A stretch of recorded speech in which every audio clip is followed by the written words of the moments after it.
Medical অ্যাডমিশনের chance পেতে হলে আমাদের মেন বইটা কিভাবে পড়া উচিত। তো অনেকে মনে করো যে আসলে আমাদের মেন বইটা প্রত্যেকটা লাইন বাই লাইন পড়তে হবে, প্রত্যেকটা ওয়ার্ড বাই ওয়ার্ড পড়তে হবে। আসলে কিন্তু ব্যাপারটা এরকম না। আমাদের এর জন্য দরকার সঠিক গাইডলাইন। আমরা যদি সঠিক গাইডলাইন ফলো করি তাহলে কিন্তু আমাদের ওয়ার্ড বাই ওয়ার্ড পড়তে হবে না, লাইন বাই লাইন পড়তে হবে না। কারণ মনে রাখবে সবসময় একটি কথা, যে আমাদের কিন্তু অলওয়েজ এই কথাটা মনে রাখতে হবে যে মেডিকেল অ্যাডমিশনের প্রত্যেকটা লাইন থেকে কোশ্চেন আসে না, প্রত্যেকটা ওয়ার্ড থেকে কোশ্চেন আসে না, প্রত্যেকটা টপিক থেকে কোশ্চেন আসে না। সো আমাদেরকে বুঝে শুনে একটু পড়াশোনা করতে হবে। তো আজকে ভাই তোমাদেরকে একদম মেন বই দৌড় দৌড় দেখা দিব যে আসলে মেডিকেল অ্যাডমিশনের জন্য আমাদের কিভাবে পড়া উচিত একটা অধ্যায়। যেমন মনে করো আমাদের জীববিজ্ঞানের সবচেয়ে গুরুত্বপূর্ণ একটা অধ্যায় কোষ বিভাজন। মেডিকেল অ্যাডমিশনের প্রায় সবসময় এখান থেকে কোশ্চেন আসতে দেখা যায়। এখন মনে করো তুমি এই অধ্যায়টা নিয়েছো, এখন তোমার প্রথমে করণীয় কি?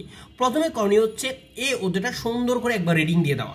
এই অধ্যায় সুন্দর করে একবার কি দেওয়া, রিডিং দিয়ে দাও। একদম এখানে শুরু থেকে যা যা আছে প্রত্যেকটা লাইনে রিডিং দিবা। সেটা গুরুত্বপূর্ণ হোক কিংবা গুরুত্বপূর্ণ না হোক তবুও রিডিং দিবা। একবার রিডিং দিয়ে দিবা। রিডিং দেওয়ার সময় তুমি খেয়াল রাখতে হবে যে কোন লাইনটা আসলে তোমার জন্য ইম্পর্টেন্ট, তোমার কাছে ইম্পর্টেন্ট মনে হচ্ছে। যে লাইনটা ইম্পর্টেন্ট মনে হয় সেই লাইনটা কি করবা, সেই লাইনটা লাল কলম দিয়ে একটু দাগিয়ে ফেলবা। মনে করো আমি সাপোজ আমি এই প্যারাটা পড়লাম, এই প্যারাটা পড়ার পরে আমার কাছে মনে হলো শুধুমাত্র এখানে এই লাইনটা ইম্পর্টেন্ট, এবং আমি পড়ার সময় একটু কি করব, নিজেকে কোশ্চেন করবো যে আসলে এখান থেকে কীভাবে কোশ্চেন আসতে পারে।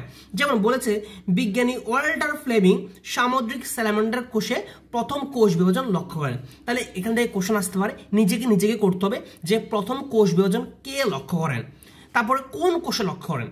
এভাবে করে কিন্তু আমাদের পড়তে হবে। তাহলে আমি প্রথমে কি করব, প্রথম একবার পুরো অধ্যায়টা রিডিং দিয়ে দিব, এবং রিডিং দেওয়ার সময় কি করব, এভাবে এই যেটা ইম্পর্টেন্ট মনে হবে সেটা কি করব, সেটা লাল কলম দিয়ে দাগিয়ে ফেলবো।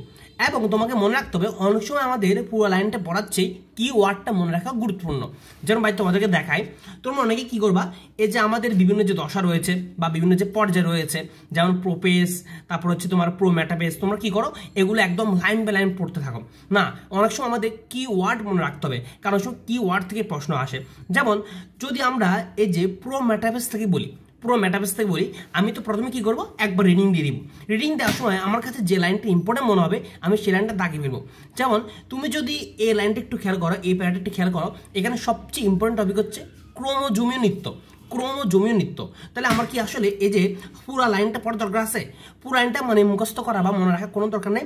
আমি রিডিং পড়বো পুরো লাইনটা বা পুরো টপিকটা রিডিং পড়বো, কিন্তু দাগিয়ে রাখবো শুধু মেন ওয়ার্ডটা ক্রোমোজোমীয় নৃত্য। তাহলে আমাকে যখন কোশ্চেন করবে যে ক্রোমোজোমীয় নৃত্যটা কখন দেখা যায় বা কোথায় দেখা যায়, আমি বলবো কি প্রোমেটাফেজে দেখা যায়। এরকম করে আমরা এই যে কি করব, অনেক সময় আমাদেরকে লাইনের চেয়ে যে কিওয়ার্ডের প্রতি একটু জোর দেওয়া লাগে। যেমন মেটাফেজে মেন কিওয়ার্ডগুলো হচ্ছে কি, যে তোমার মেটাকাইনেসিস, সুপার কয়েলিং, এগুলো হচ্ছে মেন কিওয়ার্ড। এগুলো আমাদের মনে রাখতে হবে, মানে এখান থেকে আমাদের গ্রুপ পেয়েছে কি আসে, কোশ্চেন আসে। সো আমরা কি করবো, প্রথমে একবার রিডিং দিয়ে বলবো। রিডিং দেওয়ার সময় আমাদের যে ওয়ার্ডগুলো বা যে কিওয়ার্ডগুলো ইম্পর্টেন্ট মনে হবে সেগুলো কি করে ফেলবো, দাগিয়ে ফেলবো। এরপরে আমরা একবার রিডিং দেওয়া শেষ, দাগানো শেষ, এরপরে আর কোনো রিডিং দেওয়ার দরকার নাই। এরপরে জাস্ট আমি যে ওয়ার্ডগুলো দাগিয়েছি আমি ওই ওয়ার্ডগুলো বারবার রিভিশন দিব। মিনিমাম একটা চ্যাপ্টার আমাকে মিনিমাম একদম কমসে কম 7 থেকে 8 বার রিভিশন দেওয়া লাগবে। কতবার ভাইয়া? একদম মিনিমাম 7 থেকে 8 রিভিশন দেওয়া লাগবে।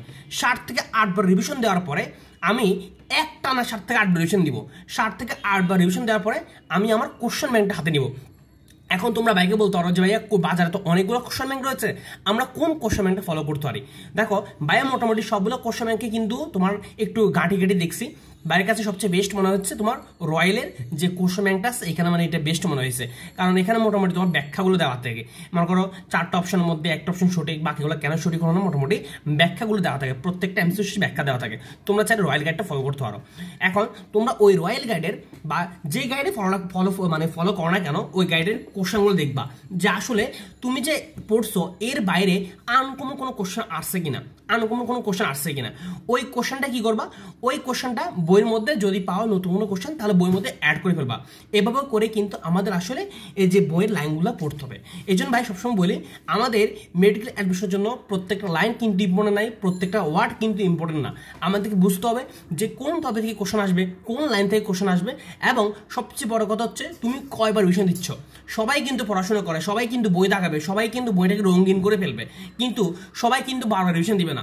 এটা হচ্ছে মেডিকেলের সায়েন্স না পড়ার সবচেয়ে বড় পয়েন্ট।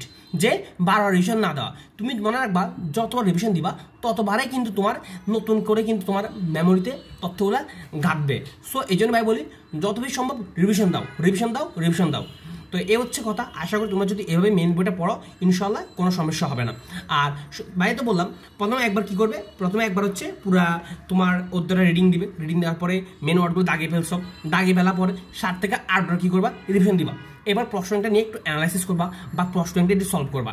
এরপরে নিজে নিজে একটা এক্সাম দিবা বা কোনো কোচিং হোক, সেটা অনলাইন হোক বা অফলাইন হোক, এক্সাম দিয়ে ফেলবা। এই হচ্ছে কথা। তুমি যদি এভাবে আগাতে থাকো ইনশাল্লাহ ভালো করবে। এভাবে কিন্তু আমাদের মেন বইটা পড়তে হয়। আর আরেকটা কথা হচ্ছে খেয়াল রাখবা আমাদের অবশ্য কিন্তু অনুশীলনী এমসিগুলো খুবই ইম্পর্টেন্ট, ঠিক আছে। বিগত বছর এমসিকিউ যেরকম ইম্পর্টেন্ট, সাথে কিন্তু অনুশীলনী এমসিগুলো ইম্পর্টেন্ট। আমাদের 1900 এমসিকিউ প্রতি জোর দিতে হবে, কারণ মেডিকেলে কিন্তু 1900 এমসিকিউ থেকে হুবহু উঠে দেয়। এর জন্য আমাদের সবসময় অনুশীলনী এমসিগুলোর প্রতি একটু জোর দিতে হবে।